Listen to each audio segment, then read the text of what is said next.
Kain tayo. Pusit. Ayan, dry na pusit. Ayan. Magkakanin ako ngayon. Bahala na ang diet. Walang diet ngayon.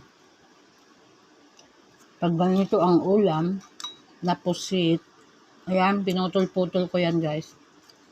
Mmm. Mmm.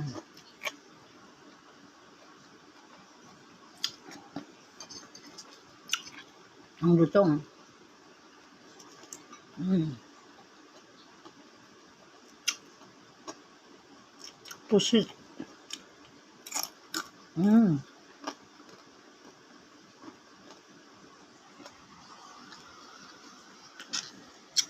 Ang sarap, guys.